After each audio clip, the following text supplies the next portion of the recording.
Ora então, muito boa noite a todos, bem-vindos à segunda conversa em torno da resistência e liberdade e logo com dois resistentes que durante vários períodos da vida não tiveram essa liberdade.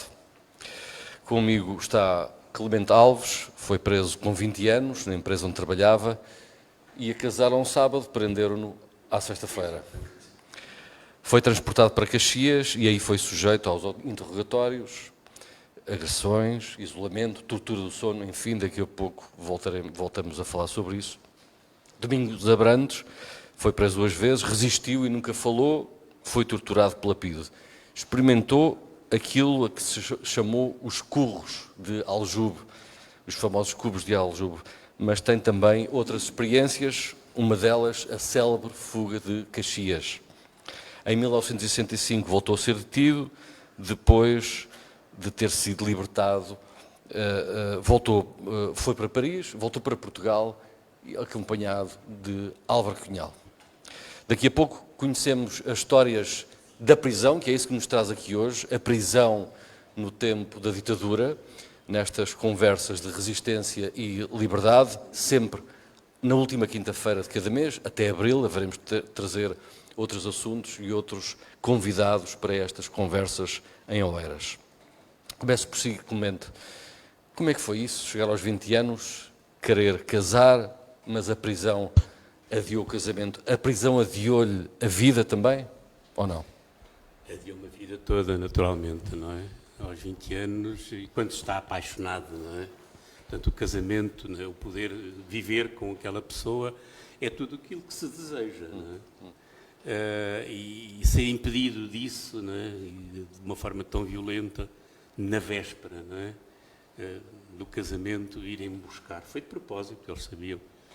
Eles, antes de prenderem, procuravam saber também em que circunstâncias nós vivíamos, com quem convivíamos, o que é que fazíamos também. Portanto, eles sabiam disto tudo, até porque quem deu origem à minha prisão e à do grupo que me acompanhou e foi preso antes de mim, foi um indivíduo que eu próprio recrutei para o partido, que era informador da PIDE, altamente qualificado. O azar que eu tive, não é?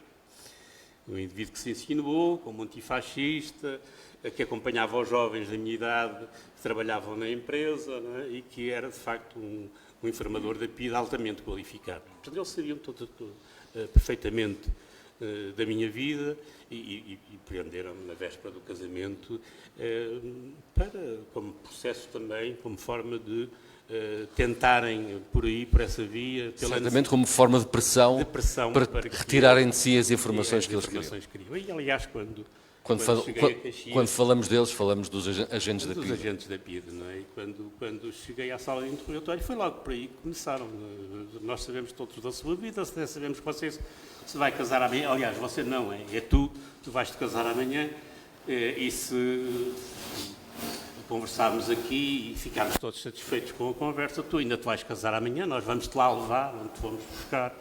E foi por aí, precisamente, que eles começaram o processo de interrogatório, não é? E a noiva? E a noiva, sem saber o que é que tinha acontecido. A noiva trabalhava eu fui preso no Casino Estoril. Trabalhava no Casino Estoril e a minha noiva trabalhava num hotel em frente ao Casino Estoril, o Hotel Alvorada, ainda hoje existe, né? Um pequeno hotel, que imediatamente lhe foram dizer que eu tinha sido preso, não é? Eu tinha sido preso. Era a única pessoa que sabia que eu era do partido. A minha namorada, os meus pais não sabiam, nem os meus irmãos sabiam, mas ela sabia que eu era do partido. Portanto, e ela imediatamente disse a quem a informou que eu tinha acabado de ser preso, aí ela, quando já sei onde é que ele está, foi preso pela PIDE, não é? Há também, talvez, alguma coincidência na história do Domingos Abrantes, que ele casou na PIDE. Desculpem, ele casou na prisão. Eu estava a pensar na PIDE, porque a PIDE tinha outra atitude, que era, por exemplo, esta que aconteceu com o Domingos Abrantes. Certamente, ele não foi o noivo que esteve presente no casamento, Domingos. Como é que foi essa sensação de casar e não ter lá a noiva ao pé? Bem, já foi na segunda prisão, porque eu da primeira vez fui preso, era solteiro, e da segunda já era casado, e portanto é uma circunstância bastante, como deves calcular, bastante diferente. Nós fomos presos em 1960, a minha segunda prisão, e a primeira prisão da Conceição, teve lugar em 1965. Vivíamos em Montijo. É uma história um pouco diferente. Eu era clandestino, já tinha fugido da cadeia até, portanto, já tinha estado preso, portanto, e fomos presos. A Conceição foi presa 20 horas antes de mim. Eu fui preso por acidente, digamos assim, né? Porque eu já estava fora de casa há 7 dias. A Conceição estava sozinha, né? E nós, quando saíamos de casa, nunca voltávamos a casa sem um sinal. Isto é, portanto, saí no dia 10, ia voltar no dia 17, e no dia 17, às tantas horas, ela tinha que colocar um sinal, neste caso era uma caixa de fósforo, num posto de eletricidade, e o sinal era bastante distante da casa, né? Era a prova de que a casa não tinha sido assaltada. Só que aconteceu um acidente quando cheguei, era cerca da meia-noite, 1h da noite, ao Montijo, vinha de uma reunião de Vila Franca e não havia sinal. Nem havia, nem podia haver. Porque o sítio onde ela costumava pôr o sinal, a Câmara de Martins naquela semana resolveu alindar o espaço, que era à porta do campo de futebol, e tirou de lá o poste. Fez um jardim. Portanto, eu quando cheguei, não havia sinal. E fiquei na dúvida se não havia sinal porque ela estava presa, se não tinha onde pôr o fósforo. Andei por ali, aquilo era uma terra de trabalho, né? Ninguém na rua. Né? Andei ali a ver se encontrava alguém, porque se a casa tivesse assaltada, aquilo certamente havia gente que sabia. E a certa altura comecei a ver, à medida que eu ia andando, comecei a ver as ruas bloqueadas. Portanto, a polícia tinha cercado, tinha não só mantido-se em casa, né, como tinha cercado a vila. Isto é, àquela hora da noite, só via eu e a polícia na rua. Fui andando, eles sempre atrás de mim, portanto foram fechando as ruas, né? E eu, a certa altura, entrei em casa, meti-me embaixo do vão de escada, mas eles tinham visto entrar para o prédio, e sabiam, então sabiam, né? E lá me descobriram, debaixo do... Portanto, a Conceição não sabia que eu estava preso, mas eu fiquei a saber que ela estava presa. Né? Portanto, ela, aliás, só veio a saber que eu estava preso 2 meses depois, né, de estar preso. Né? Ora bem, portanto, naquela altura, o fascismo não reconhecia as uniões de facto. Isso é uma coisa que não existia. Para a moral fascista não havia... Isso é uma coisa que é uma conquista do 25 de Abril. Aliás, se forem ver a documentação da polícia, a Conceição é tratada de 3 maneiras. A primeira notícia que veio no jornal era a amante do Domingos Abrantes, depois, quando fomos autorizados a casar, passou a ser a noiva, e depois passou a ser a esposa. Portanto, a mesma pessoa, o mesmo critério, mas havia padrões moralistas. Portanto, eu fui preso, eu já tinha estado preso, né? Portanto, segui o percurso normal, a Caxias, Aljube, a Peniche, e ela foi para Caxias. Né? Só que, quando ela saiu da cadeia, nós não éramos casados. Tínhamos sido presos juntos, na mesma casa, éramos marido e mulher, mas à luz da moral fascista, esse casamento não existia. Isso criou uma situação era uma situação muito vulgar, não foi um caso particular, isso é normal, né? Mais grave era até os que tinham filhos, porque não eram filhos. Não eram filhos. À luz da moral fascista, não eram filhos. Portanto, os filhos não podiam visitar os pais, porque não eram filhos, e os pais não podiam visitar os filhos se fossem, que também não eram pais. Portanto, até porque muitas das crianças tinham sido arrestadas com pai incógnitas, né? Ou não tinham sequer registro. Né? Ora bem, portanto, a Conceição, quando saiu da cadeia, não podia visitar. Nós tivemos quase 5 anos sem nos ver, sem escrever. Né? A correspondência era de mim para a minha mãe, ou de mim para a minha irmã, e ela era como se fosse o irmão ou a irmã. Né? Porque a gente não podia corresponder, portanto, isso era uma coisa que estava proibido. Né? Nem escrever, nem visitar. Às vezes a correspondência achavam que aquilo não era bem linguagem própria de irmãos ou de filhos e bem, então lá se há correspondência aprender. E, portanto, tivemos nisto quase 5 anos.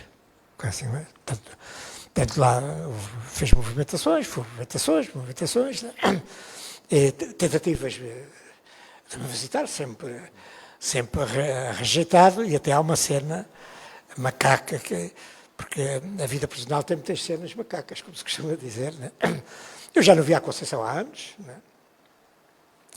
E a certa altura, em Peniche, quando se ia para o recreio, era sempre revistado de alto a baixo.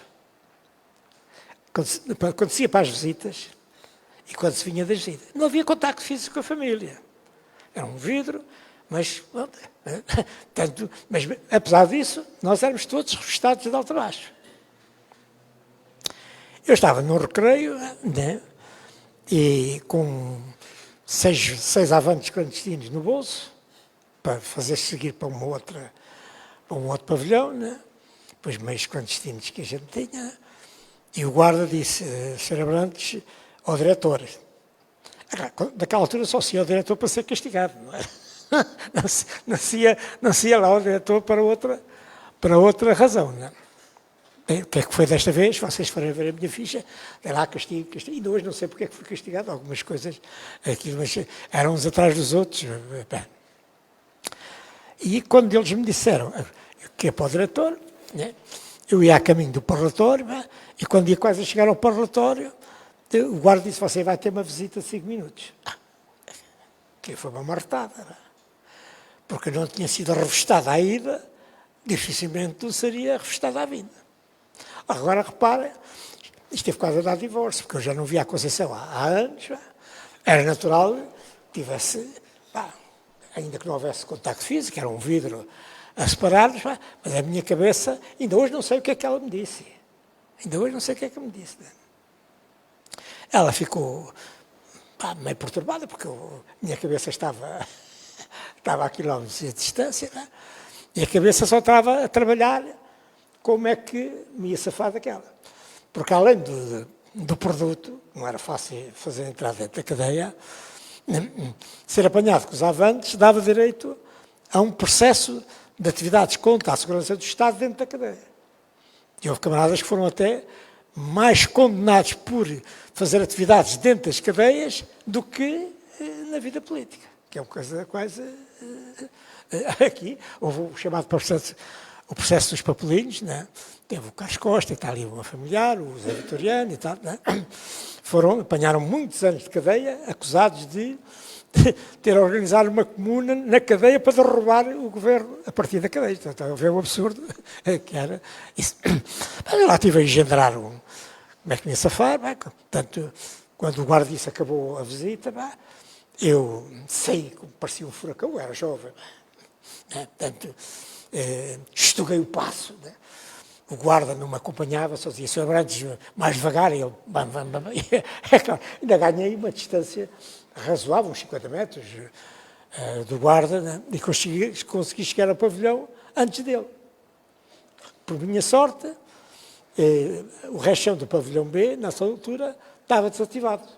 Eu estava, na altura, estava no 3º piso do 2º piso. Mas não é que eu mandei para lá o material. Foi, palpado, 0. Depois o grande problema era ir buscar aquilo, mas isso depois é outra história.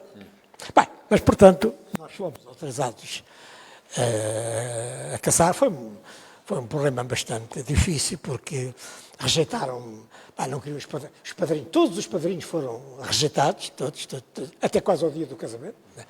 Teve quase a haver casamento por causa os outros foram rejeitados e o padrinho foi preso no dia do casamento. Maneira que umas terpolias e nada. De maneira que lá fomos autorizados, e quando fomos autorizados a casar, passámos a poder até visitas normais, isto era de um parlatório, a escrever. Né? E o casamento é um casamento formal, né? Em que não há boda, não há fotografia, não há nada. As fotografias que há é sem o noivo. Aqui também foi uma coisa de vingança, porque é o único casamento em que não deixaram nem fotografar, nem boda, nem nada. Né? Portanto, aqui foram uns 5 minutos, não foi mais. Né? Lá desci, do pavilhão, aquilo era uma sala que a gente depois passou a chamar a sala dos casamentos, né? Então casei eu, o Borges Coelho, o padre Pinta de Andrade e tal, mais um outro jovem que era maoísta, que casou lá também. Né? E, portanto, veio o homem do registro, né? leu aquelas coisas formais, jura, aquelas coisas formais, né? E terminou dizendo: desejo muitas felicidades e muitos meninos. Né? E a minha cunhada disse: não vejo como. Que é a parte humorística, do casamento. Tá. Pronto, lá à cela, né? A fazer a vida normal. Naquela altura, a Conceição saiu com os padrinhos, né? A família juntou-se cá fora, lá comemoraram, foram almoçar, lá foram começar junto. É uma coisa nitidamente de vingança, acho eu, né? Que eu tinha fugido, portanto. Mas esta parte, Domingos, é dos casamentos, havia aqui um elo quase comum, sim, não é sim. comum, mas pronto. Depois só nos voltámos a encontrar 8 anos depois, claro. 8 anos depois de se terem casado. Não, de sermos presos. De sermos presos. Em comum, só voltámos a encontrar 8 anos. Já vamos ao longo da história, ao longo deste tempo, ouvir as vossas histórias. O que me interessa agora também, deixemos então os casórios.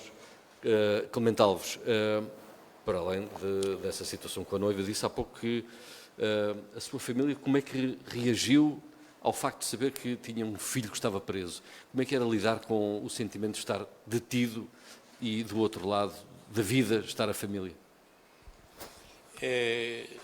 Eu posso contar um episódio que retrata a reação do meu pai e da minha mãe. As primeiras visitas que eu tive aqui no Forte de Caxias, eu estava preso há cerca de 15 dias, já tinha sido torturado, né? E no momento em que vou ter a primeira visita, ainda tinha visíveis sinais de ter sido espancado.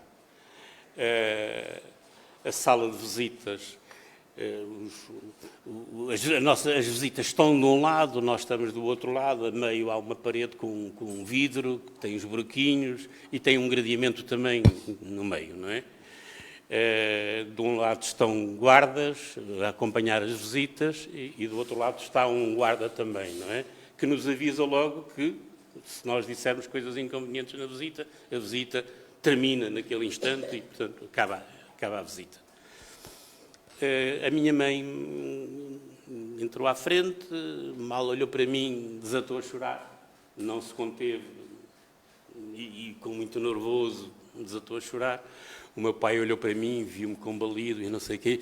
Já vi que te estás a portar como um homem, filho. Aguenta-te, pá. Aguenta-te, pá. Pronto. Esta foi a reação da minha família, não é? Para as famílias também, à parte disto, não é? À parte disto, era duro. Os meus pais tinham um lugar de frutas e hortaliças no mercado de Moscavide. A partir do dia em que eu fui preso, o lugar onde os meus pais faziam a sua venda, passaram a ser cercados por todos os legionários que havia em Moscavide. E informadores da PID, tudo por ali, para não deixarem os fregueses normais que diariamente iam comprar aos meus pais, não os deixarem aproximar para que também não comprassem aos meus pais. Não é? Eles passaram grandes dificuldades porque compravam mercadoria, pensar que iam vender, chegavam ao fim do dia com a mercadoria por vender, isto sucessivamente. Não é? Portanto, eles faziam isto também às famílias. Não é? Apesar de tudo, senti sempre, nunca fui recriminado pelo meu pai ou pela minha mãe, pelo contrário, não é? Por ter sido preso. Não é? E senti que o meu pai e a minha mãe tinham orgulho em mim, porque eu tinha sido capaz de afrontar também o regime que os oprimia a eles. Não é? O meu pai, lembro-me, quando nós éramos miúdos, nos dizer muitas vezes, nós passámos fome, éramos uma família muito pobre, éramos 6 filhos, todos pequenos, e nunca havia comida que chegasse para pôr na mesa para nos matar à fome. E o meu pai uma vez teve uma frase lapidar que nunca mais me esqueceu na vida. A fome que vós tendes, meus filhos, é o ouro que o Salazar tem no Banco de Portugal. O meu pai era um homem analfabeto, não é? Mas tinha esta consciência da realidade que uns viviam muito bem e a maioria do povo vivia muito mal e que era necessário que alguém fizesse alguma coisa. Ele sentiu muito orgulho porque um filho seu foi capaz de tomar uma atitude, não é, contra o regime. Ou seja, um indivíduo é detido, é preso pela PIDE, mas não é só essa prisão que conta, é também, há sempre a família, as namoradas, os amigos, que na altura tinham sempre a PIDE por perto, por haver suspeita de alguma passagem de informação, alguma relação que pudessem de existir com quem estivesse preso. Era também uma forma de pressão, mesmo fora da prisão. Era uma forma de pressão. Olha, uma outra... Eu era um jovem, era um miúdo, convivia muito com os jovens da minha idade, não é? Está ali o Aníbal Guerreiro. E nós, quando temos muita necessidade de estar com os nossos amigos, nestas idades também, sobretudo, não é? E eu, enquanto estava preso, uma das coisas que eu também tinha era saudades dos momentos em que eu, no meu emprego, à hora do almoço, convivia com os meus colegas. Vinhamos ao café, jogávamos à moeda, a ver quem é que pagava o café, etc, etc. Tinha muitas saudades de estar com os meus amigos e pensava, quando eu sair, vou estar com os meus amigos. No café, nas esplanadas ali do Estoril, no Deck Bar, alguns de vocês conhecem, não é? A verdade é que quando eu pude ir estar com os meus amigos, fui ao café e eles já lá estavam, não é? Eles assim me viram aproximar, fugiram todos. Eles tinham medo também, não é?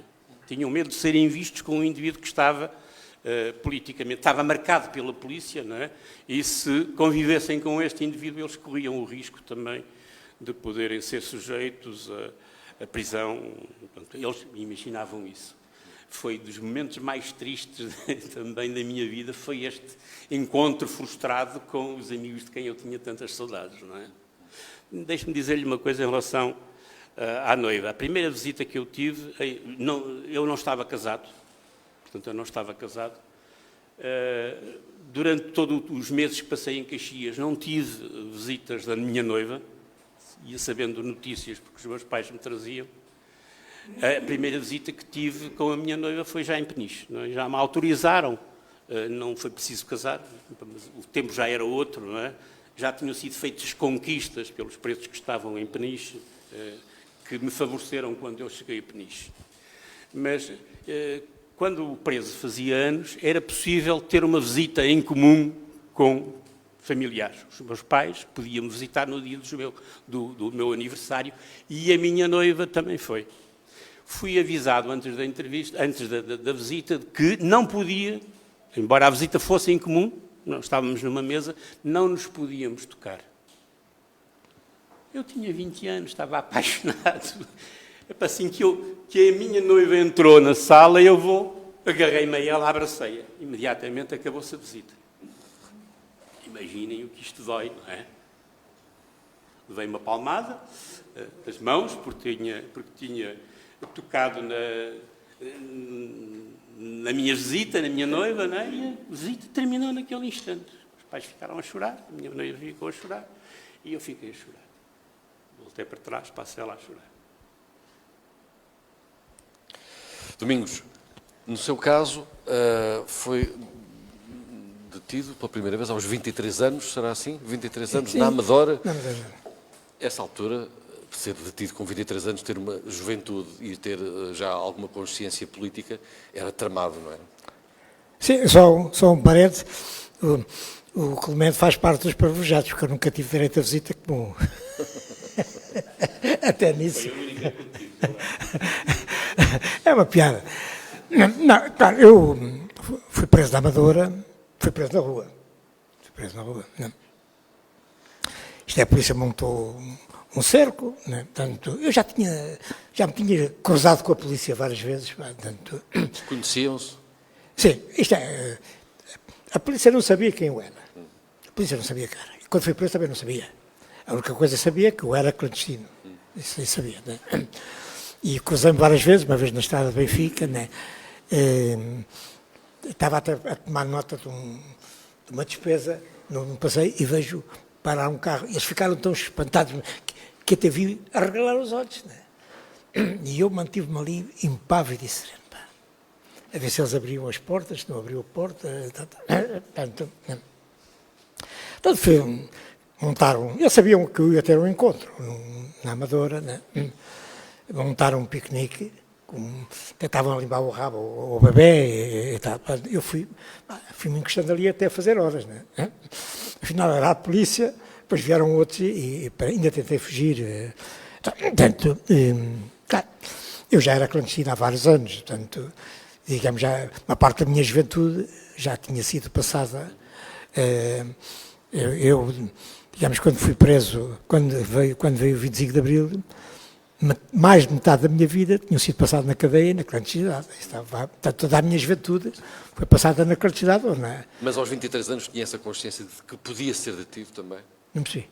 Aos 23 anos tinha essa consciência de que podia vir a ser detido?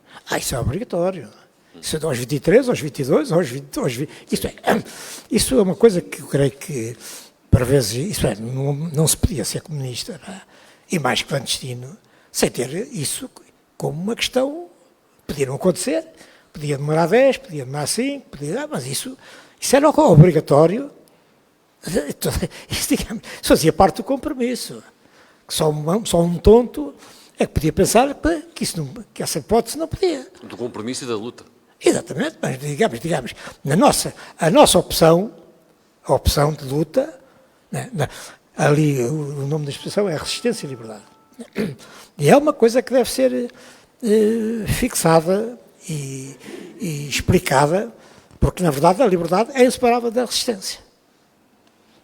E isto é indissociável. Reparai que o Museu de Peniche chama-se Museu da Resistência e da Liberdade, Museu de Peniche, o Aljube chama-se Museu da Resistência e da Liberdade. Isto é indissociável a liberdade e da resistência. Sem resistência não tinha havido liberdade.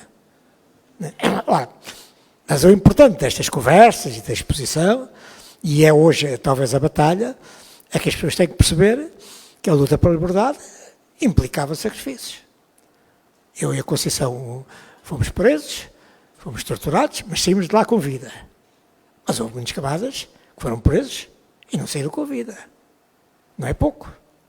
Além disso, nós vimos o 25 de Abril e muitos milhares de outros antifascistas não viram sequer o 25 de Abril.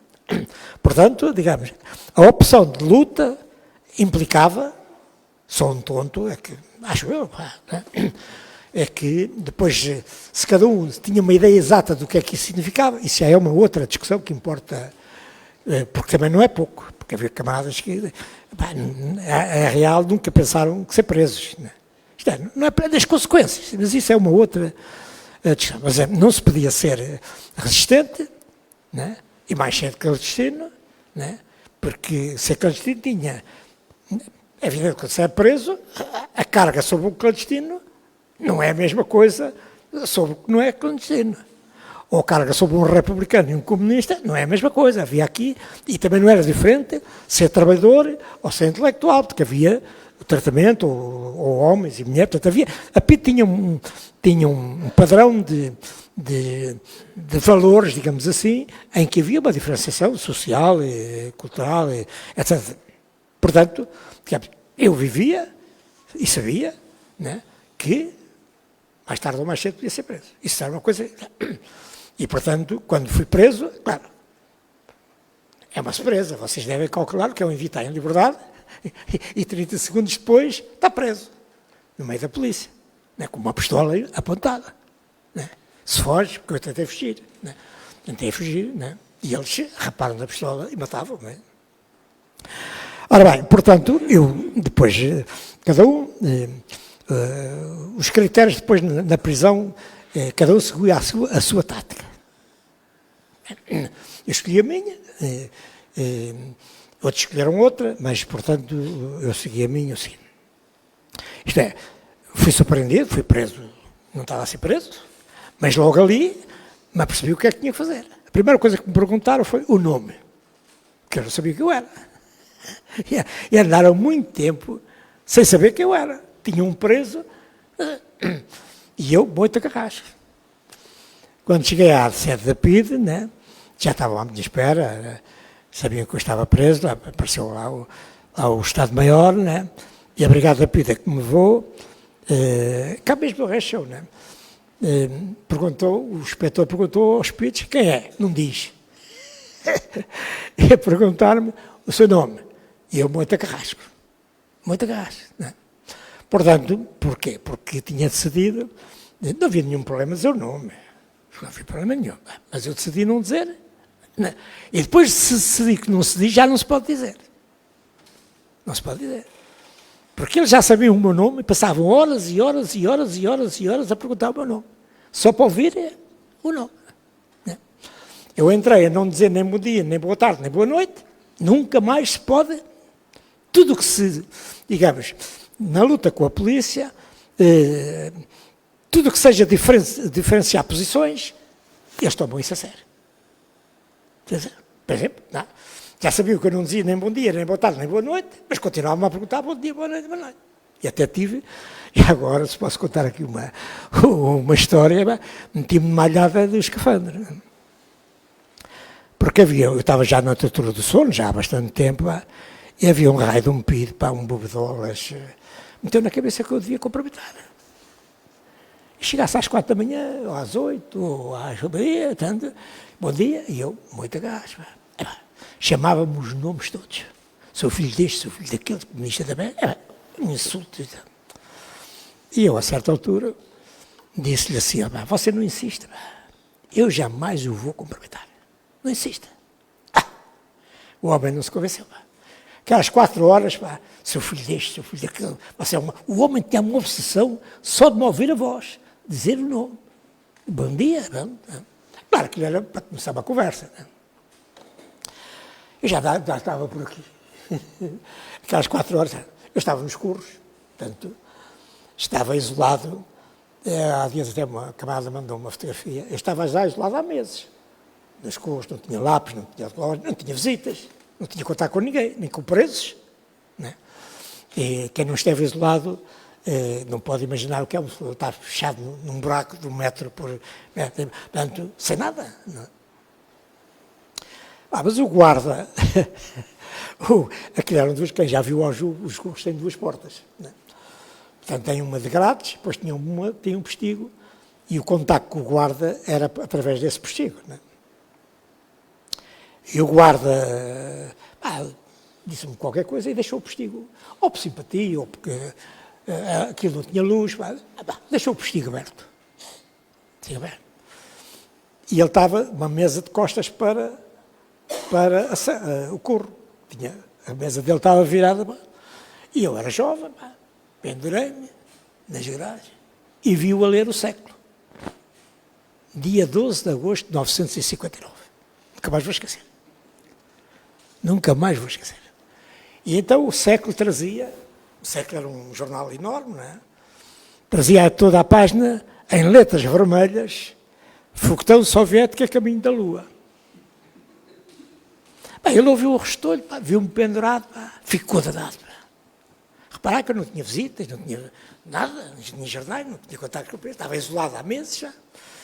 E o homem abriu a porta e disse, tudo mentira, propaganda comunista. Nem mais. E eu disse, seu guarda, isso não é nada propaganda, isso é verdade. Não, mas isso é tudo mentira, propaganda comunista. Dali não saía. Nessa noite eles deixavam o malta a adormecer até à 1h da noite, 2 horas, quando a gente já estava falado, é que vinham buscar para as torturas, não é? Portanto, a 1h da noite, o guarda abriu o postigo, disse, prepare-se para ir para a polícia. Lá fui vestindo, calmamente, Porquê? Porque eles encostavam a carrinha à porta do aljube, era de noite, não há movimento, a gente ia às escadas, entrava dentro da carrinha e ia lá para... Lá fiz, desci as escadas, calmamente, entrei na carrinha. Quem me veio buscar? O Pido, bom dia, boa noite. Como outros Pidos. Eu disse, esta noite é meu. Hoje é mesmo. Hoje é o meu dia, né? E virei-me para o Pido. Ouvi dizer, reparar que o fulano está isolado. Ouvi dizer que os americanos mandaram um foguetão para a Lua. O que eu fui dizer, pá? Hã? Os russos mandaram o avião. Não, eu disse... Disse os americanos, disse para os provocar, em relação ao que... Não, eu disse os americanos. O homem, pá, espumava, pá. Seu filho da puta, seu filho de... Pá, dali até à meia coisa, ele tinha um arsenal de insultos, pá, incrível. E eu já ganhei o primeiro round. Só que depois dei-me conta de que o segundo round era dele.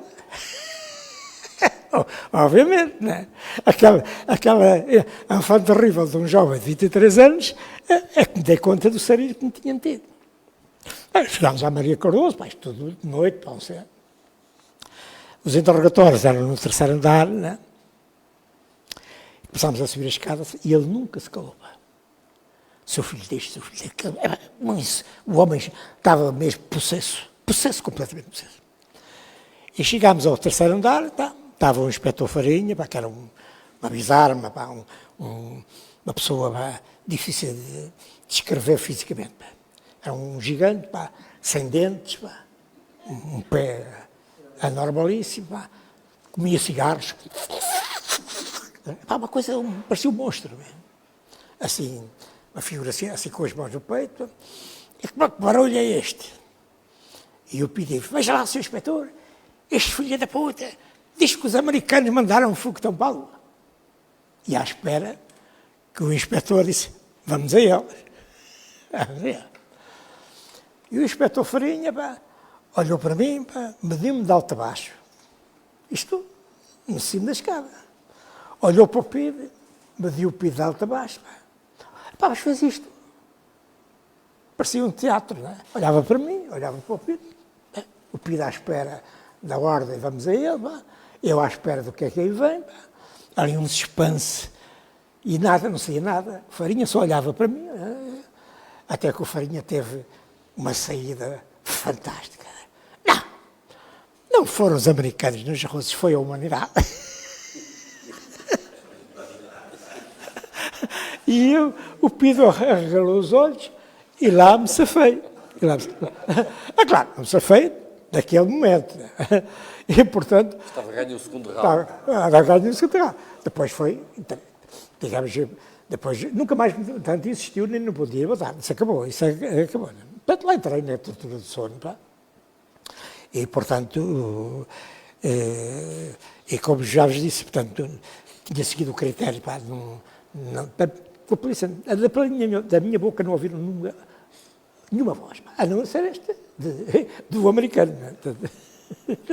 E, portanto, estava preparado para isso, tinha-me preparado para isso, né? Portanto, e acho que a minha estratégia foi boa porque, repara, eles já existia aqui, pá, já sabiam quem eu era, pá. E é que todos os dias, de manhã à noite, como é que se chama, só para ouvir o meu nome. Né? Portanto, claro, quem está preso depois, quem está preso e a liberdade, é-se calcular. Né? Sobretudo eu era jovem, né? Portanto, mas já tinha uma parte da minha juventude consumida na luta, na clandestinidade e, portanto... Daqui a pouco já volto a conversar consigo, Denise Abrantes. Clemente Alves, depois de ouvir esta parte do interior da prisão, que tipo de tortura é que sofreu? Como é que se relacionava com os presos em Caxias? Olha, eu mal fui depositado numa sala preso, mal fui depositado numa sala aqui no Forte de Caxias, deixaram-me completamente sozinho. A sala tinha uma mesa retangular, um banco de um lado, um banco do outro lado, não é? E deixaram-me ali sozinho, na sala, não sei quanto tempo. Aí eu, em determinada altura, dei comigo a pensar, mas porquê é que eu estou aqui sozinho? E pensei para mim que, provavelmente, tinha sido posto naquela posição para eles me estudarem psicologicamente, né? Tinham maneiras de observar como é que eu estava, se estaria nervoso, como é que não estaria. E então entendi responder a esta hipótese. E para mim disse, eu vou dormir. E pus a minha cabeça em cima da mesa e instantaneamente dormi. E dormi profundamente, não sei quanto tempo, foi minutos, foi mais tempo do que minutos, não é? Sei que depois já acordei no chão, porque entraram dois pires pela sala dentro, deram um pontapé no banco, eu fui para o chão, caí no chão, bati com a cabeça também, não é? E dei os pontapés. Eu dei os pontapés. É curioso. Até que em determinado momento entrou o chefe da brigada, não é? E fez o papel de bonzinho. Recriminou os tipos que me estavam a agredir, não é? Ele disse, isto não se faz, eu não vos admito isto e tal, e não sei o quê. Voltou-me a sentar no banco e tal, não sei o quê, mandou sair os pidos, então faz a conversa de que, se nós sabemos quem tu és, o que é que andaste a fazer, sabemos com quem tu reunias, etc, etc. Portanto, nós trazemos-te aqui um auto para tu assinares, e se tu assinares, ainda te vais casar amanhã.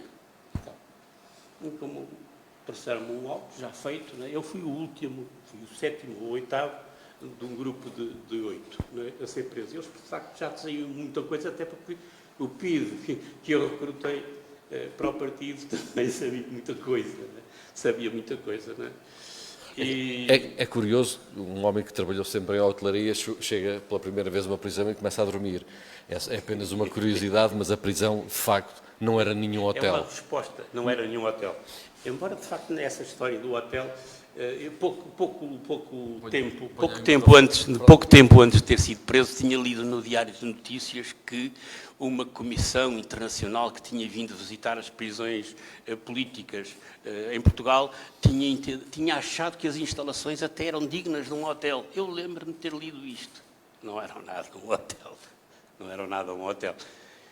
E o serviço, então, era péssimo. Era abaixo de uma estrela, não é? Era abaixo de uma estrela, não é? Muito mal, muito mal. A alimentação era péssima. Ouvi dizer que era chicharro todos os dias. Houve uma altura em que nós comíamos chicharro ao almoço e chicharro ao jantar, mas era sempre frito com arroz. Chicharro com arroz, frito com arroz ao almoço, frito com arroz ao jantar. Em determinada altura já estava também no regime comum, ou seja, já tinha terminado o período de interrogatórios e eu estava já numa sala com mais presos, não é? E chegou à sala também um grupo de maoístas, não é? Que eram postos connosco até para criar mau ambiente, para que nós nos dessemos mal uns com os outros, nos odiássemos, nos agredíssemos. Eram ambientes muito tensos. Era de propósito. Não é? Era de propósito. Era uma forma de tortura também, não é? E a alimentação era uma forma de tortura. Este tipo de alimentação era uma forma de torturar também o preso, não é? Nós às tantas já olhávamos para aquilo, por muita fome que tivéssemos, já nos custava muito a deglutir aquela coisa, não é? E, portanto, quando chegavam os carapaus com arroz, nós tirávamos os carapaus, tirávamos o pão, fazíamos uma sandes de carapau, não é?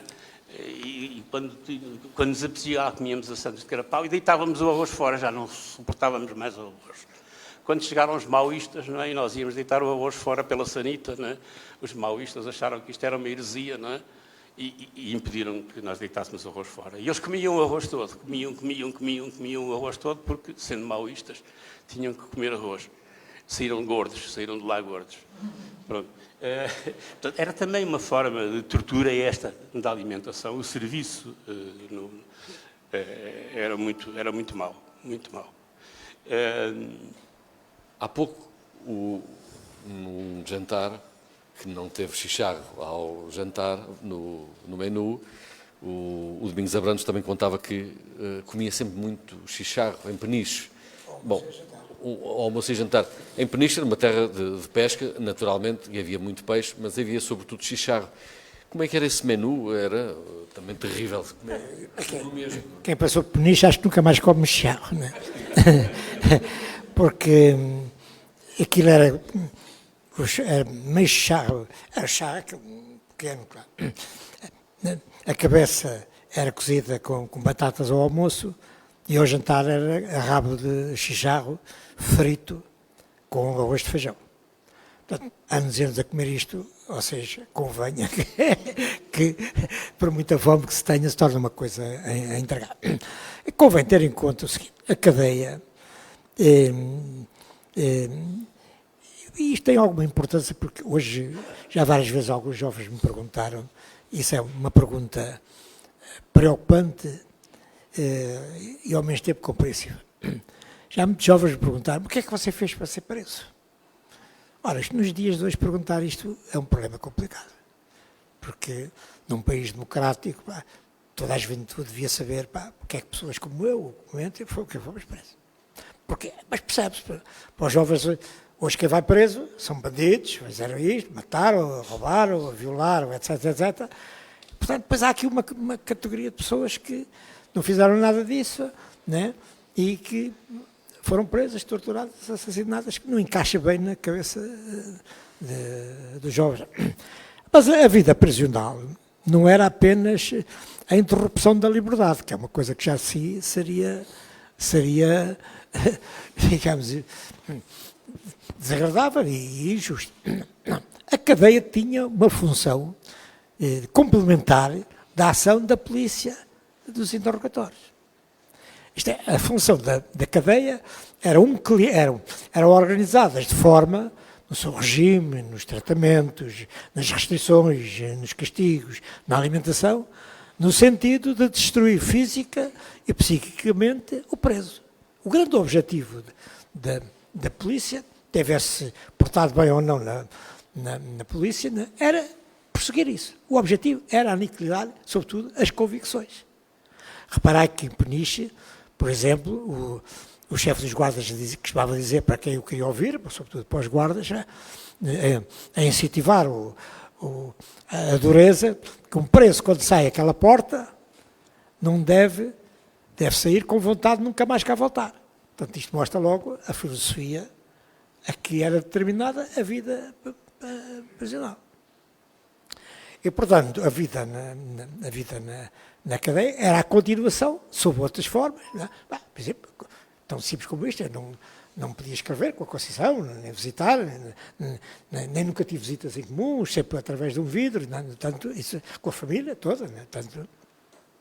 Tanto isso totalmente tem, na vida de quem está preso, as suas consequências.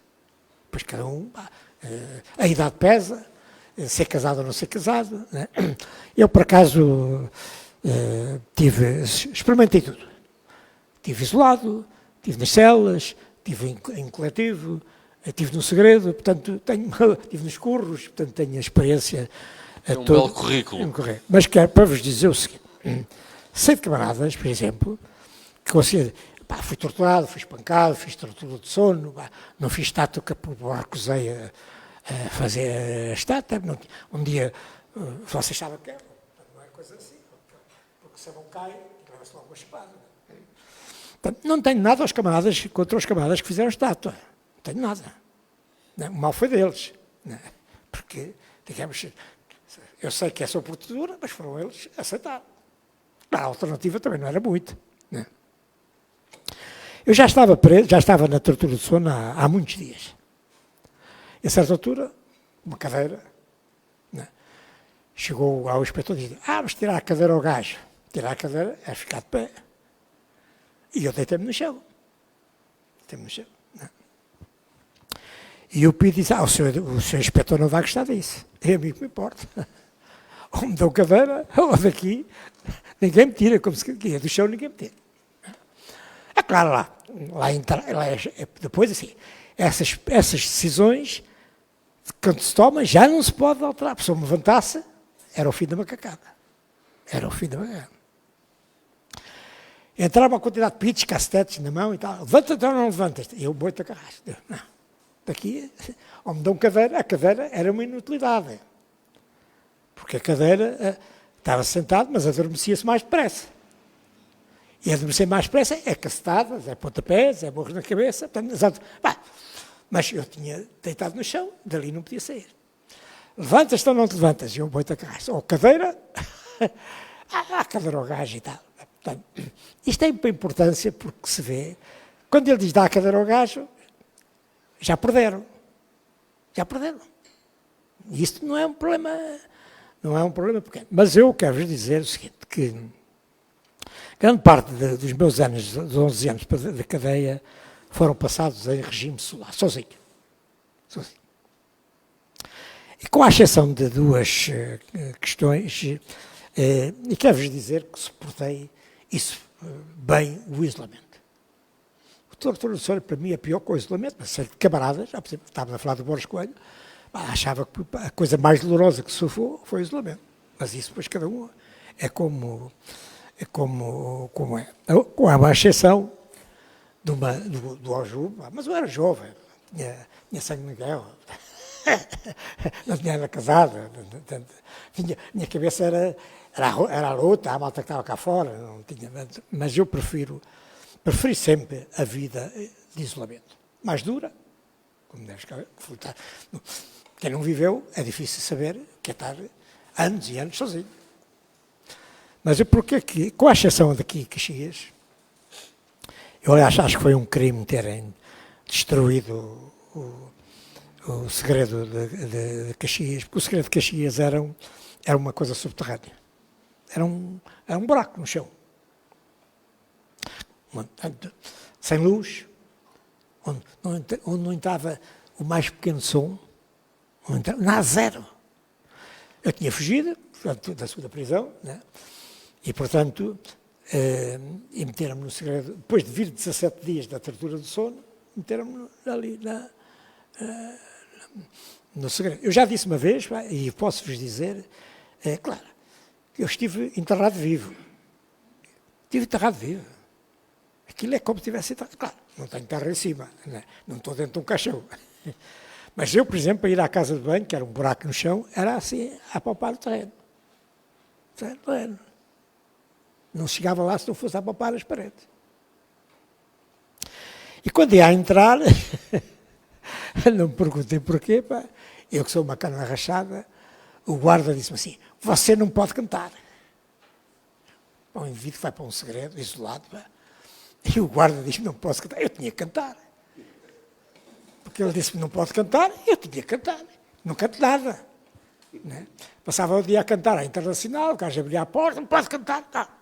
Quanto mais ele dizia que não podia cantar, mais eu tinha que cantar.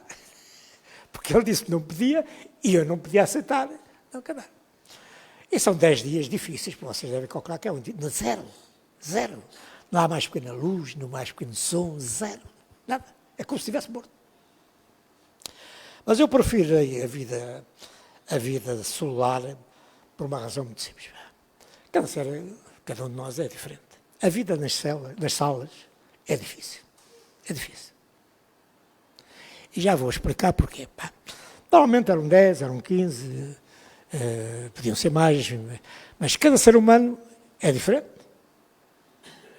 Por exemplo, jovens e velhos, havia ali uma incompatibilidade. Os jovens eram barulhentos, os velhos queriam perna estendida depois do almoço. Havia ali problemas comportamentais que não eram fáceis.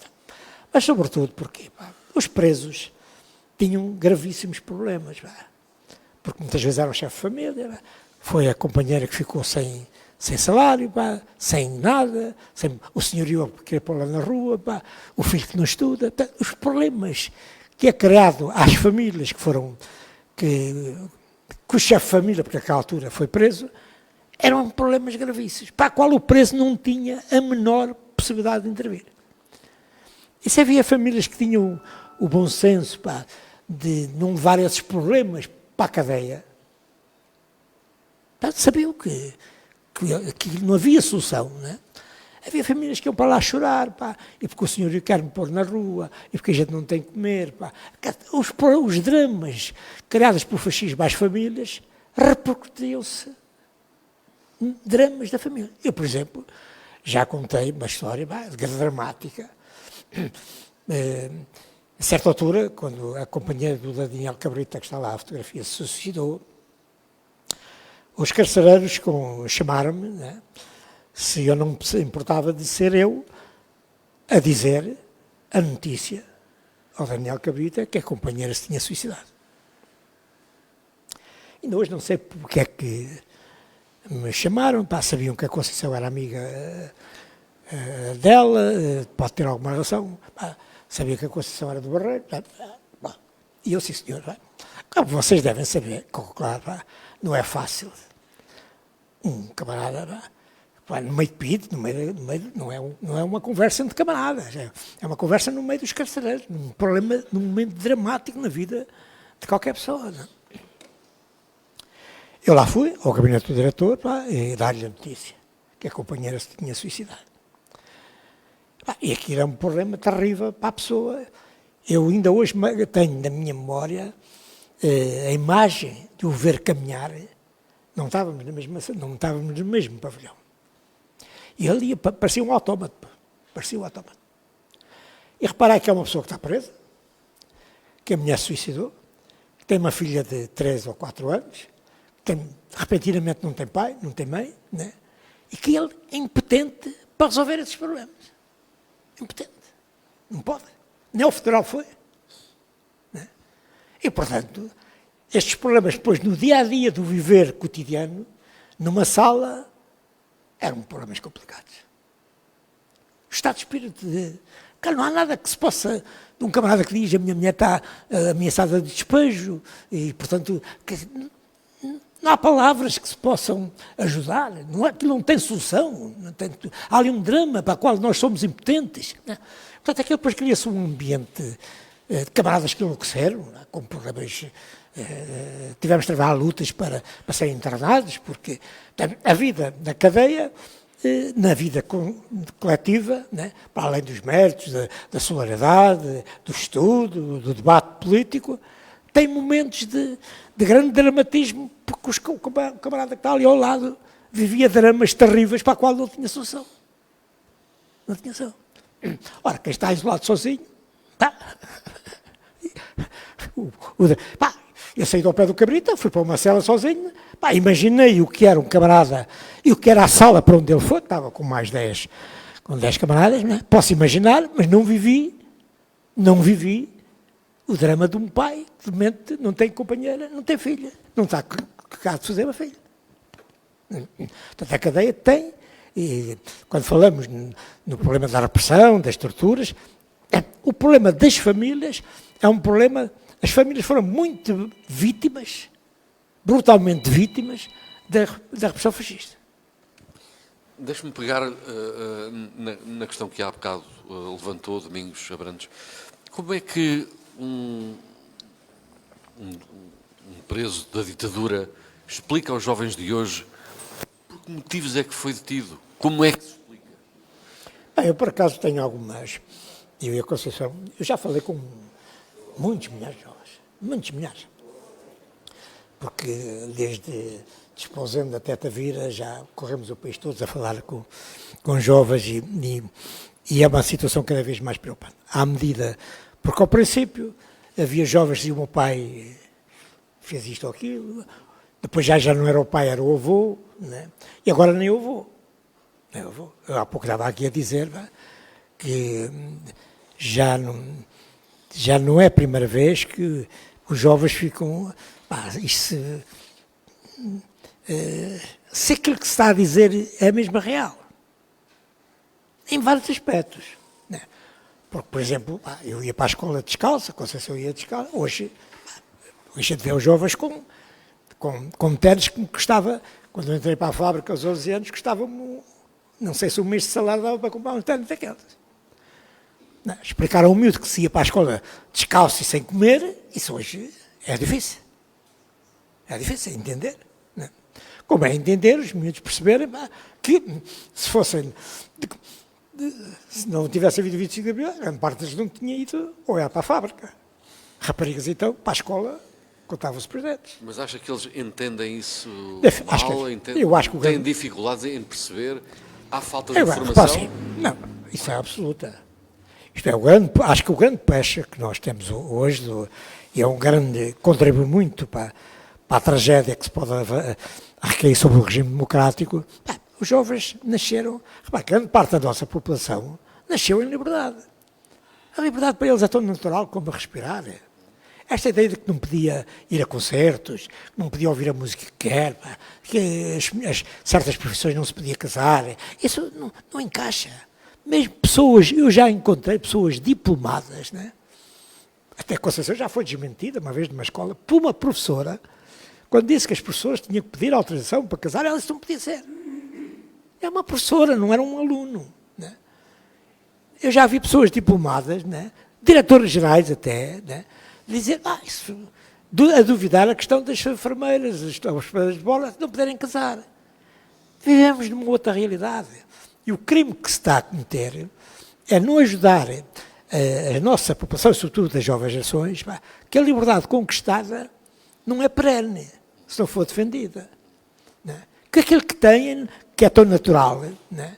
Como qual é o jovem que pensa, está a dizer, na universidade, tu és filho do operário, com grande probabilidade não ias à universidade.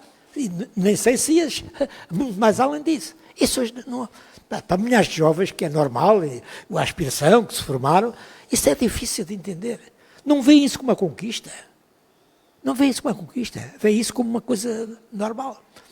E não sabem, com pessoas que tiveram milhares de anos presos, se somarmos aqui em Caxias, basta ver, mais de 10 mil presos, significa milénios de prisão. Não é? Como é que se explica hoje a um jovem de que pessoas foram presas porque queriam liberdade, quando eles têm a liberdade? E podem não ter. Com grande probabilidade, alguns não vão ter.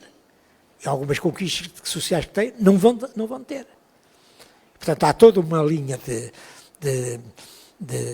apagamento de que esta liberdade conquistada custou enormes sacrifícios. E não se defende uma coisa que não se atribui importância. Certamente que Clemente também já foi interrogado por jovens e perguntaram-lhe, mas porquê é que foi preso? E o que é que lhe explica? Tem dificuldades em explicar ou acha que há dificuldades por parte deles em perceberem porque é que foi preso? Em muitas situações eles têm dificuldades em entender. Mas eu começo sempre por lhes contar uma história que é real, não é? Digo-lhes, olha, eu quando tinha a vossa idade ia para a escola, lembro-me de nunca ter ido para a escola sem levar fome, e lembro-me de algumas vezes ter ido para a escola bêbado e com frio. E estar sempre na escola, sobretudo no inverno, a tremer de frio. Agora, vocês imaginem-se nessa situação. Não é? E alguns dizem, mas isso é verdade, isso era verdade, isso era verdade. Era verdade. Há sempre alguém mais velho também na sala, algum professor que diz, não, era assim. A minha avó também falou disso, o meu pai, o meu avô também me falava disso e tal. Não é? Muitos compreendem, eu tenho também feito este périplo pelas escolas, desde Trás-os-Montes até o Alentejo, ao Algarve nunca fui. Né? E há muita sensibilidade por parte dos jovens, contrariamente à impressão que o Domingos transmite, eu tenho notado isto. Há muita sensibilidade dos jovens para isto. E percebem, e depois eu digo-lhes também, e eu lutei, porque em determinada altura tive consciência de que se eu não fizesse nada, né, se eu não me juntasse com os meus amigos, né, para tentar ultrapassar estas dificuldades e lutarmos contra o fascismo, né, nós ainda hoje estaríamos, se calhar, a viver na mesma situação. Ou vocês, se calhar, não estariam também numa escola como estas, em que vocês estão, e que até têm alimentação, e falo-vos da alimentação que eu não tinha quando era pequenino. Eu procuro também dar-lhes estes exemplos, não é? E dou-lhes o exemplo também, geralmente nós falamos para adolescentes, para rapazes com 13, 14 anos, raparigas com 13, 14 anos, não é? Que frequentam a mesma sala de aulas. E dou-lhes este exemplo. No tempo em que eu ia à escola, os rapazes estavam num lado, as raparigas estavam no outro. Os rapazes aprendiam uma coisa, as raparigas aprendiam outra, não é? E dou-lhes o exemplo que tinha minha irmã mais velha, só pôde estudar na escola básica, era a primária que se chamava naquele tempo, não é? Só podia estudar até à 3ª classe. E o que ela aprendia era para ser dona de casa, para cozer botões, para cozer remendos nas roupas dos mais velhos que passavam para os mais novos, etc, etc. Não é? Os rapazes aprendiam a serem machos, não é? A bater nas mulheres, os pais batiam nas mães, os pais batiam nos filhos. Dou-lhes estes exemplos também, e há sempre alguém que se lembra, pois, o meu avô também me dizia isso. O avô, lá está. O avô também me dizia São isso. 2 gerações. Agora, nota-se, de facto, há esta dificuldade de eles compreenderem o que é isto da liberdade. Isto de lutar pela liberdade, não é? O lutar pela democracia, não é? Nós defendíamos a democracia, nós defendíamos a liberdade. Isto para eles não nos faz lá muito sentido, não é? É preciso fazer um esforço, de facto, muito grande para transmitir esta ideia do que era a falta da liberdade e o que é a liberdade hoje, não é? Não é só nos alunos, de facto, que se nota esta dificuldade. Muitos dos professores não têm esta noção. Também já nasceram em democracia, em liberdade, não é? Nunca passaram por essa privação destas coisas, não é?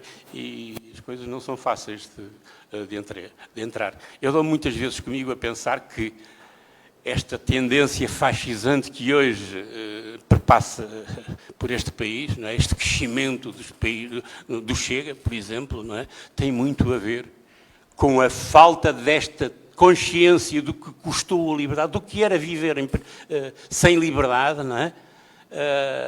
E não se ter transmitido às gerações que nos sucederam esta ideia de que a liberdade custou muito, muito sangue, muitas vidas, a privação de anos e anos e anos de vida, muitas torturas, tanta gente, não é? Isto nota-se, isto nota-se.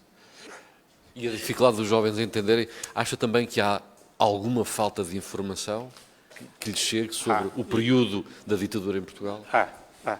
Geralmente fala-se do 25 de Abril nos programas de História, e eu vivi durante 20 e não sei quantos anos com uma professora de História que me dizia isto. Todos os anos, ou de 2 em 2 anos, quando mudavam os manuais de História, o 25 de Abril aparecia sempre no final do programa. Cada vez mais curto. Cada vez mais curto e para não ser dado. Já para não haver tempo, não haver espaço no ano letivo para falar do 25 de Abril. Portanto, isto é deliberado, não é? Não foi uma distração, isto foi um processo estudado para dar este resultado. Pronto, e o resultado que temos é este, de facto, é o de se ter feito um processo para apagar a memória do povo, não é? Do que foi o fascismo. No próximo dia 28 de maio vai ser inaugurado em Santa Combadão o Museu de Salazar.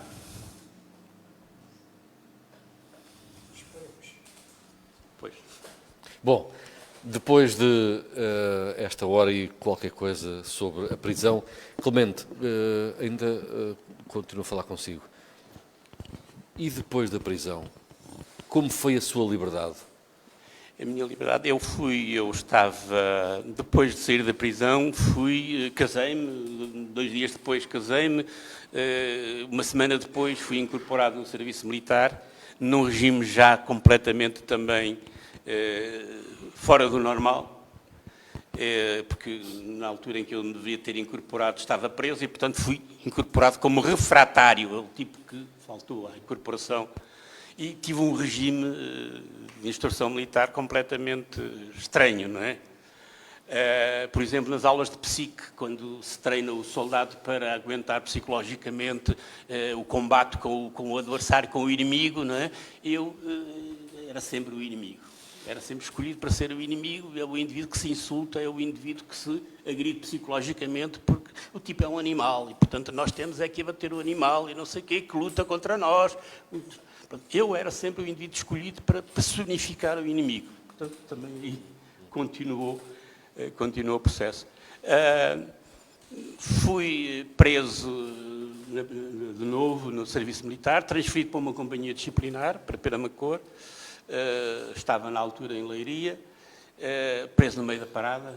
Todos os soldados ficaram a pensar que foi preso um criminoso, que foi transferido, algemado, para Penamacor, companhia disciplinar, onde, em determinada altura, estava eu, como preso político, sozinho no meio de ladrões. Ladrões e criminosos de delito comum, que tinham cumprido penas delito comum e que estavam ali depois também para cumprirem serviço militar. Estava no meio de criminosos. E qual era o seu crime? Disseram-lhe? Sim, perguntaram-me qual é a tua especialidade. Quando chegou preso à cadeia, reúne também o Conselho da caserna, reúne o Conselho da caserna para saber qual era a especialidade do tipo que acabou de chegar. Não é? Eu era comunista. E isso dá. Foi esta a ação. Depois de eu lhe explicar o que era comunista e porque é que tinha sido preso, não é? Recebi imensa solidariedade destes criminosos, não é? Que saltavam os muros do quartel à noite para ir roubar galinhas, não é? Para assar, fazer um churrasco depois na caserna, e eu tinha sempre o direito a uma asa, a uma perninha. Eles iam roubar limões para fazerem chá, eu tinha sempre um chazinho de limão feito por esta gente, não é? Muito solidários, de facto muito solidários, porque eu era diferente deles e eles estimavam-me, não é? Roubavam-se todos uns aos outros, a mim nunca me roubaram nada. E quando sentiam que alguma coisa os tinham roubado, vinham-me dizer a mim, olha, roubaram o meu relógio e tal. Eu disse, então, e agora? Não te preocupes, que daqui a bocado tenho outro e tal. Não é? E pronto. Eu era o preso de confiança com eles. Não é? Não me deixaram, durante o tempo que eu passei em Penamacor, não me deixaram dar um tiro. E fui classificado, no final dos 3 meses que lá passei, como atirador de primeira. A minha G3 não tinha culatra, que é a peça que faz, o movimento que faz disparar a bala. Não é? A minha G3, eles eram ladrões, assassinos, alguns, não é? Tinham cometido crimes de sangue, não sei o quê, tinham uma arma normal, com balas e tudo. Não é? A minha arma não podia disparar balas, mesmo que eu desviasse uma bala em qualquer lado, a minha espingarda não. Mas fui classificado como atirador de primeira e o comandante chamou-me ao gabinete. Você foi classificado como atirador de primeira, a única coisa que eu atirava era batatas descascadas para dentro de uma panela, porque passava os dias inteiros a descascar batatas, não é? E foi mobilizado para a Guiné. Disse-me, portanto, tenho aqui uma guia. 2 ou 3 dias depois tinha que me apresentar em Estremoz para integrar uma companhia que estava mobilizada para a Guiné, porque eu já sabia que as coisas iam ser assim, e desertei, fui para Paris, onde assisti ao 25 de Abril. Tomei consciência do 25 de Abril, se calhar mais cedo do que as pessoas que estavam aqui, porque lá procurávamos sempre ouvir a rádio, chegava lá um fiozinho de rádio, não é? E dei conta de que havia movimentos estranhos aqui, não é? E a rádio, aliás, a televisão francesa tinha correspondentes aqui e foi a primeira estação de televisão, acho que no mundo inteiro, não é? A transmitir o que na altura eles ainda tratavam como um golpe de Estado em Portugal, não é? Antes da nossa RTP, televisão francesa, já passava imagens do 25 de Abril aqui, do movimento de tropas, etc. Não é? E aí acreditou na liberdade? Aí acreditei na liberdade. Foi o dia, de facto, mais feliz da minha vida. Os meses que eu passei Paris era a segunda cidade onde havia maior número de portugueses. Era Lisboa, Paris e Porto. Porto era a terceira cidade com maior número de portugueses. Paris era a segunda, não é?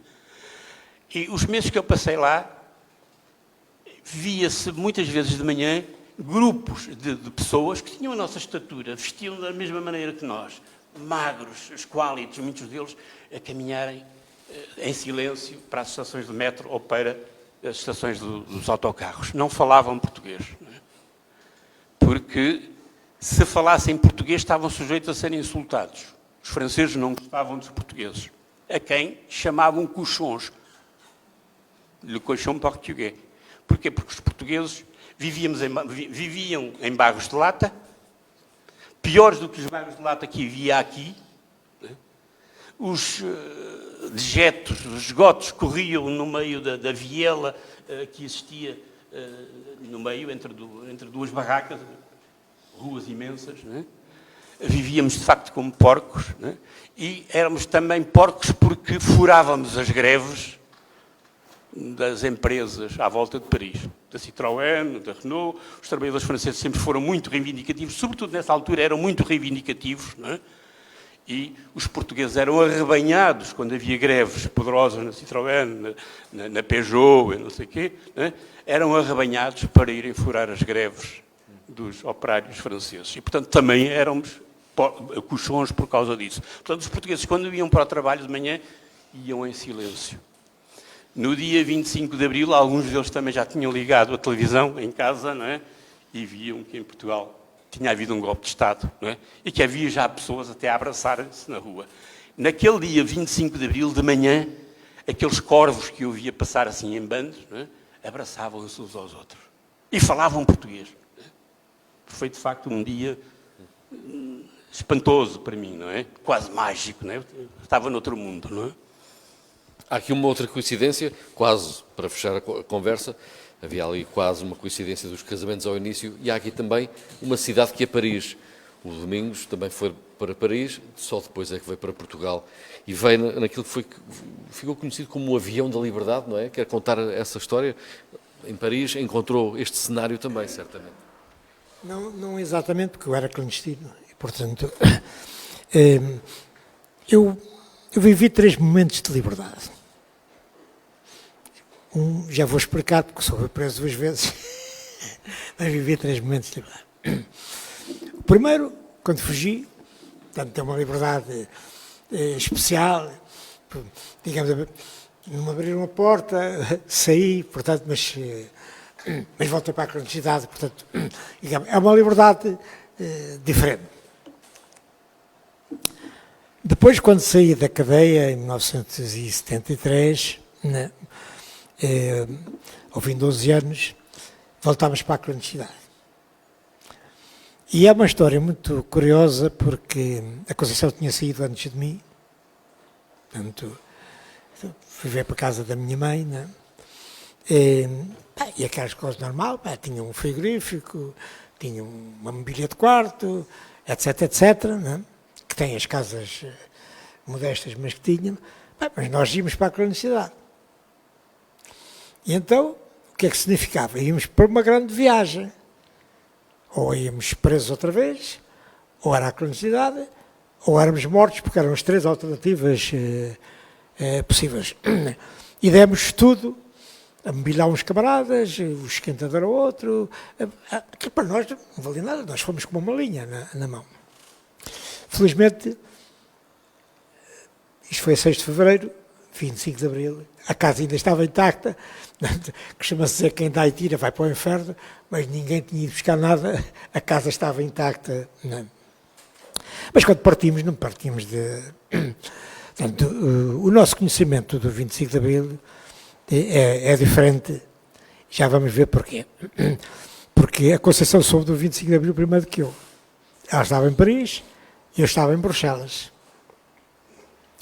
Tinha ido fazer uma reunião para Bruxelas com representantes dos movimentos de libertação nacional, para vermos a cooperação, a ajuda, até marcámos depois uma reunião para Paris, a continuação. Portanto, o 25 de abril dá-se quando eu venho no comboio, digamos que venho de Bruxelas a caminho de Paris. Foi na garra da Austerlitz que a Conceição, à minha espera, disse o que é que tinha acontecido. Portanto, ela tinha ido ao Lafayette, gravou as primeiras imagens da televisão francesa, né? E chegámos a casa, ligámos a televisão francesa e aquilo é um balde de água fria. Balde de água fria. Porquê? Porque aparecem a Junta de Salvação Nacional, fascistas de 4 estados, o Spino, o Silvério Mar, portanto, aquilo metia medo. Né? Mas, entretanto, havia ali qualquer coisa que não chegava, porque, entretanto, aparecia malta na rua, o Zeca Afonso a cantar. Pá. Havia ali uma contradição entre militares fascistas no poder e, ao mesmo tempo, o Zeca a cantar. Havia ali qualquer coisa que... Portanto, porque havia na altura a ideia de ser um golpe de direita, falava-se do Calusa e tal. As coisas lá começaram a ser clarificadas, né? E então regressámos a Lisboa, eu, a Conceição e o Álvaro Cunhal, no dia 30 de abril. dia 30, viemos passar o 1º de maio. E são momentos que nunca mais se esquecem. Porquê? Porque chegámos ao aeroporto, para que nós tínhamos vivido sempre na clandestinidade, na prisão, portanto, e a primeira coisa é que, a saída do avião, aparece o Coronel Jaime Neves, que conhecia toda a gente, a bater bota, a fazer continência aos comunistas, a dizer em nome da Junta de Salvação Nacional, a tal, o que for preciso.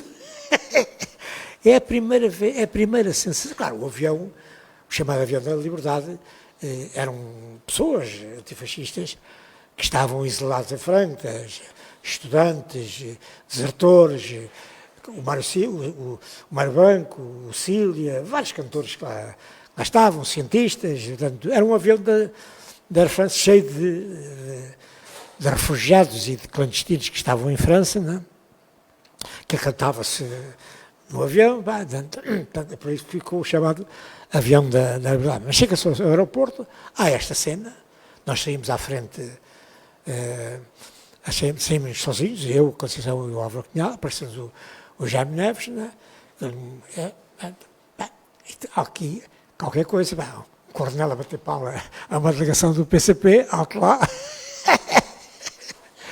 Chegámos cá fora, uma multidão gigantesca, uma multidão gigantesca. Milhares de pessoas, bandeiras vermelhas, só se via, nós nunca tínhamos visto bandeiras vermelhas, a não ser em casa às escondidas, né? Tudo a flutear, viva Álvaro Cunhal, viva o PCP. Nem sei como é que o Álvaro Cunhal não foi morto, porque a multidão era tal, a querer abraçar a vidraça do aeroporto que separa a pista, partiu-se, estilhaçou-se. Tal era a fúria da multidão querer abraçar, podia ter sido ali uma tragédia. Depois chegámos cá fora, o Jeep, o Álvaro Cunhal sobe o Jeep, faz aquele salto-escuro da chegada. Alto lá, e são momentos indescritíveis. Porque nós tínhamos vivido sempre a fugir à polícia, não é? Portanto, digamos, a liberdade é aquele momento de chegada a Lisboa. Os camaradas que cá estavam já tinham 5 dias de liberdade. Não é? E são momentos que se vê, um povo completamente diferente. A alegria da liberdade é uma coisa que nunca mais se esquece. Gente que viveu 48 anos, 30 anos, 20 anos, sem poder abrir o bico, sempre a fugir da polícia, sempre a pensar sem preço, e no momento, pode gritar, pode dizer viva o PCP, viva a liberdade, isso é uma coisa indescritível, nunca mais esquece. Uma alegria esfuziante. As pessoas abraçavam-se, conhecessem ou não se conhecessem, beijavam-se, aquilo era uma coisa, digamos, difícil de descrever. A liberdade conquistada é das coisas mais bonitas que se pode. Claro, depois veio o reverso. Os primeiros dias do 25 de Abril, a gente vai se esquecendo, mas o 25 de Abril teve quase a morrer no dia 25 de Abril. É uma coisa que está lançado para baixo da mesa, porque os militares cometeram um erro monumental de ter dado o poder aos generais. E que generais? Teve quase a repetir-se o 5 de outubro. Teve quase a repetir-se. É sabido que o Spínola, ele nunca usava o termo democracia. Isso é um termo que não fazia parte do léxico dele. E digamos, para casa, os presos aqui só saíram no dia 26. Peniche 27. Portanto, ele ainda nomeou um diretor da PIDE. Gente, isso faz tudo... Mas eu já contei isto centenas de vezes e há aqui camaradas que não ouviram e pessoas não ouviram. No dia 30 de Abril nós tivemos um balde de água fria preocupante. Porque viemos do aeroporto para a Cova da Moura, né, para ser recebidos pela Junta de Salvação Nacional, e aquilo, o discurso do Spínola é de fugir. É de fugir. Claro, o Spínola, já disse isso em muitas entrevistas, não tinha bem noção que tinha havido o 25 de Abril. O Spínola não tinha noção do que estava a passar. Chegava que tinha o poder. E quando foi à pontinha, com o programa do MFA escrito por ele, que já não era o outro, já levava um outro, onde a palavra democracia não estava. Partidos políticos não estava. né? E os militares, e dizer aos militares, vocês vão para os quartéis que eu agora tomo conta disto, e os militares abriram os olhos e disseram, nem pensar nisso, aí é que tudo, o 20 de abril começou a defender-se aí. Mas no dia 30, estamos a falar do dia 30, 5 dias depois,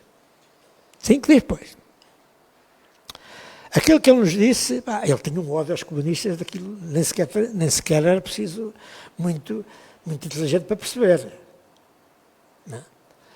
E ele, o discurso é de arrasar. Começou logo por dizer, partidos não vai haver, aliás o próprio programa da MFA era ambíguo nisso, não? Já tinha perdido a PIDE, porque o diretor da PIDE que ele nomeou, a malta tinha rodeado a Maria Carolina, não o deixou sair, e portanto acabou por ser preso também, não? O Avante tinha que sair sem a foice e o martelo, não podia ter órgão central do Partido Comunista Português, não? O Alvo ainda lhe disse, mas não sei como é que vou fazer isso, nem a PIDE conseguiu isso. Não? Estão a ver, as colónias eram para manter, etc, etc. E a conversa termina com uma ameaça que era a intenção dele. Porque ele pronunciou-se contra o 1º de Maio. O primeiro contacto que houve com ele, creio que já no dia 26 de abril, ele, a delegação do MDP, o CGT, propuseram que o 1º de Maio, estávamos a 5 dias, 6 dias. Né? E o 1º de Maio estava a ser preparado como uma grande jornada. O 1º de Maio, desde 62, tinha-se tornado a jornada mais importante da luta contra o fascismo. E, portanto, acentuava o papel dos trabalhadores na luta contra o fascismo. Depois vem a marcar a natureza da revolução. Ele disse logo, nem pensar nisso. Nem pensar nisso. Alguém lhe disse ao ouvido, é melhor haver 1º de Maio, vai mesmo haver 1º de Maio. E ele lá aceitou que houvesse 1º de Maio. Mas ele estava preocupadíssimo, e tinha alguma razão, já vamos ver porquê, com o 1º de Maio.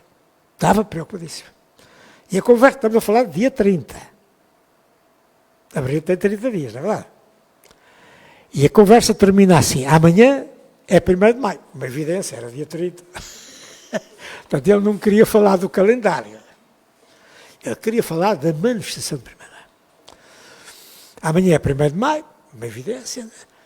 E amanhã é que se vai ver se os comunistas são dignos, assim, reparai nas palavras. Amanhã é que se vai ver se os comunistas são dignos da liberdade que reivindicam para si. Não era para o nosso povo, era para si. Era um aviso, é uma ameaça. E claro, foi aí que ele se enganou. Porque, de facto, a Revolução de Abril começa no dia 1º de Maio. Não começou no 25 de Abril. E isso é um problema que convém não esquecer. O 25 de Abril derrubou a ditadura. Mas não derrotou o Estado fascista. Não derrubou os apoiantes e os sustentavam o fascismo. O 1º de Maio é que pôs as coisas nos carris. Milhões de portugueses vieram à rua, disseram viva a liberdade, viva o MFA, mas disseram mais. Fim da guerra, liberdade, reforma agrária, a banca ao serviço do povo, direito à contratação, direito de manifestação. As grandes reivindicações foram postas por milhões de portugueses no 1º de Maio. Obrigado por essa boa memória, Domingos Abrantes. Obrigado, Clemente Alves. Obrigado aos dois por terem vindo partilhar. É? Pode. É um problema que é. Eu trouxe aqui uma coisa para o seguinte, porque no meio do esquecimento convém. Infelizmente, nós se calhar nunca vamos saber o número de presos que houve. Está sempre a crescer. Tivemos 29 mil, depois 30 mil, e agora já vai nos 40 e tal mil. Desapareceu muita documentação, que não se encontra, foi queimada. Mas há uma coisa que se fala pouco, que é que a PIDE prendeu, torturou e assassinou mulheres e crianças. Mulheres e crianças. Isso fala-se pouco. É talvez agora, estão a tentar fazer um filme sobre isso. E, portanto, é a parte mais dramática da repressão fascista. Isto foi um painel que foi feito para Peniche, que infelizmente não foi utilizado. Estão aqui 44 mulheres. Não são todas. Não se está a ouvir. Hã? 40 não se está a ouvir. Não se ouve bem. Aqui são rostos de mulheres, não estão todas, foram presas com crianças, ou que os filhos nasceram na cadeia, ou que abortaram na cadeia. 44 mulheres. E vocês podem, estão aqui várias mulheres, não é? A gente fala da tortura do sono, dos espancamentos, mas estas mães viram as suas crianças ser espancadas, torturadas. E elas próprias. A polícia torturava as grávidas, dizia que era para ajudar ao parto, porque sabia que quanto isso era sensível. E houve mulheres que ali, Caxias, abortaram durante os próprios interrogatórios. E há o caso mais dramático de uma mulher que está aqui. Esta criança que está aqui foi presa com 2 anos. 2 anos. Com outra irmã de 5 anos. Mas a irmã não está aqui na fotografia. E a mãe acabou por enlouquecer.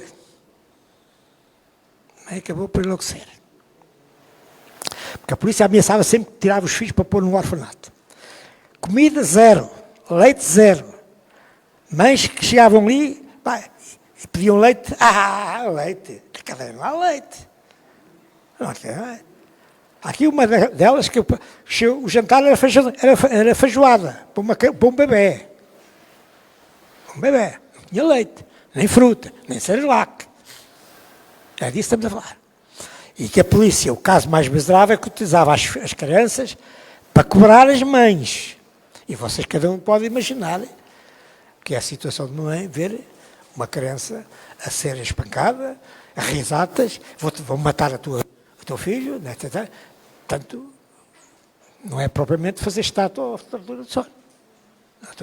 E há aqui uma delas, né, que o filho morreu com 2 anos no colo, na cadeia do Porto. Nunca soube onde ele foi enterrado.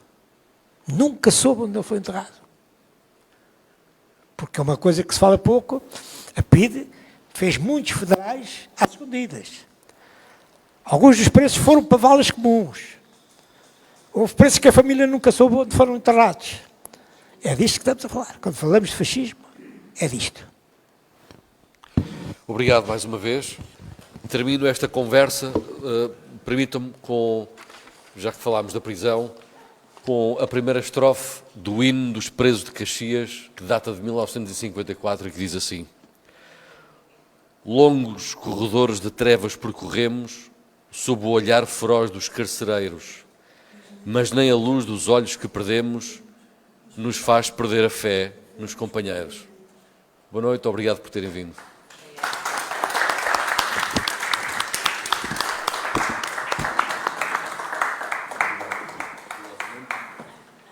Obrigado por esta iniciativa. Vou chorar todas as câmaras assim o fizessem também.